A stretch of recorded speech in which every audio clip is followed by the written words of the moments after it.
Hi, everyone, and welcome to week 2 at the Capstone. Um, at this point, it would have been preferable to be able to have a chance to actually chat synchronously with all of you so that we can dive into and kind of fully pull apart what's happening in this course. And I'm very excited that we'll get a chance to do that next week.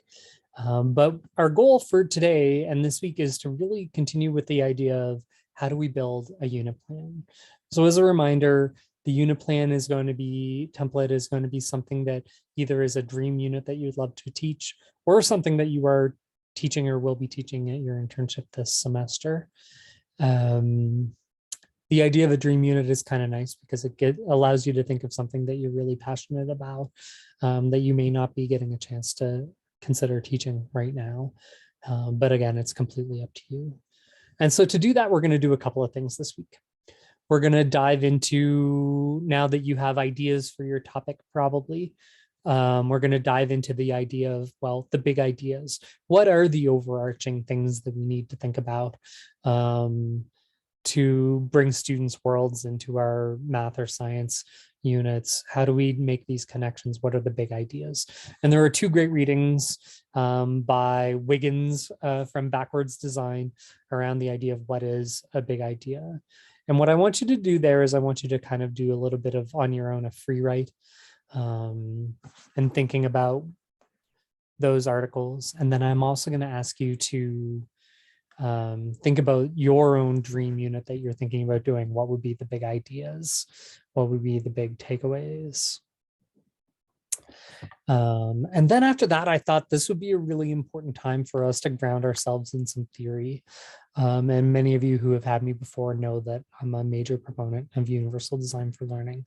And so we're kind of going from big ideas and backwards design into universal design for learning and thinking about the barriers that exist for our students and how we can kind of lower them in terms of our planning.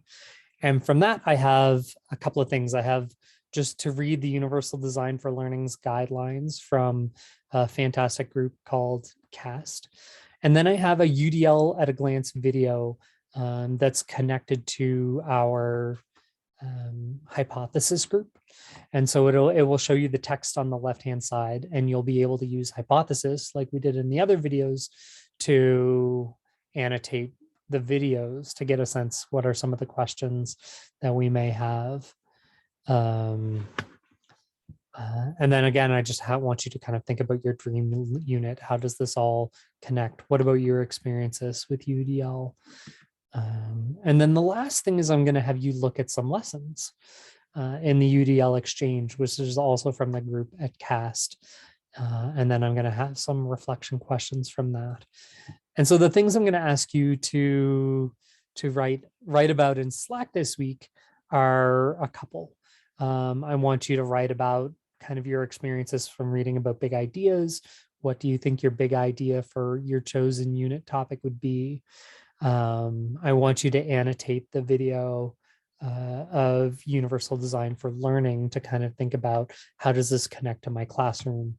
And then I'm also going to have you take a look at a lesson and think about how you think that a lesson that you found might connect to the UDL principles. And so that's our major goal this week. And then we'll have a chance to be able to dive into some of the other things when we actually meet in the following week. In the interim, if you would like to find a time to chat, to get a little bit more grounded, or if you have other questions, just reach out to me. We can Zoom, we can email. One of the neat new features in Slack is that there's this idea of a huddle, an audio huddle. So once you're into Slack, we could do an audio huddle as well, and we can check in. So just keep me updated. I'm excited to get to chat with you all, and be well.